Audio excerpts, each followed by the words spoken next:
හරිද? ඕන්නම් පැය භාගයක් විතර දාන්න. තමාසි ටීචර් පාර මැද්දම අලුතෙන් ක්ලාස් එකක් පටන් ගන්නවා වගේ නේද? මේ අර පියදාසයේ කොල්ල නේද ඉන්නේ? මුන්ට මේ ඉගෙනුවට වැඩක් නැහැ ටීචර්. මුන් මේ අර ඇලවල් වල එහෙම මාළු අල්ලලා ඉන්නේ උන්නේ මුන්. මුන් ඉගෙන ගන්න එකක් ඇයි?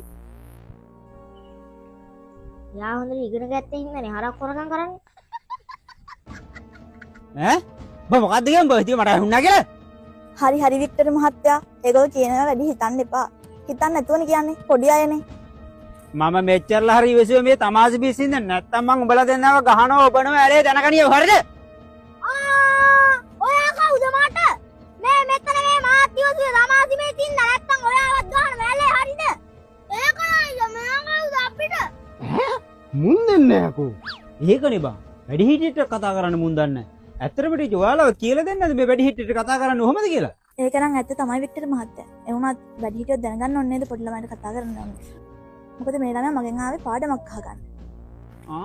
එහෙමද ටීචර්? මුන් දෙන්න එතකොට ඉස්කෝලේ යන්නේ නැතුව පාරවල් ගානේ ඇවිල්ලාද පාඩම් අහගන්න එන්නේ? ඔව් අපි විද්‍යා පාඩමක් අහන්න ඔයාලා යන්නේ නැහැ ඔයා ගෙදර යන්න. උඹ මේ දන්නේ නැහැ මං ගැන. මමත් හොඳට A level ඕලල් ඔක්කොම හොඳට පාස් වෙලා ඉන්නේ. මමත් හොඳට විද්‍යාව දන්නවා. උඹ මේ තමාසි මේ සිටියට කමන්නේ අහපංගු විද්‍යාව පාඩමකට මං ඕන දෙයක් කියන. අහපංගු. මාමා කියන්නේ බලන්න වාදනේ ලත්තනකට උමාලේ දඟර දිගේ ගිහිල්ලා බින්දු බවට පත් වෙන්න කොහමද කියලා. යමන්. මම ඔකුන්ගේ ගෙදර ගිහිල්ලා මං ඔක පියදාසේ හවිච්චු යමන්කෝ පියදාසේ මම ගහනවා මං යමන්කෝ. එනවා මෙතන මට විද්‍යාව කියලා. මිනිස්සුන්ට ජරාව පෙර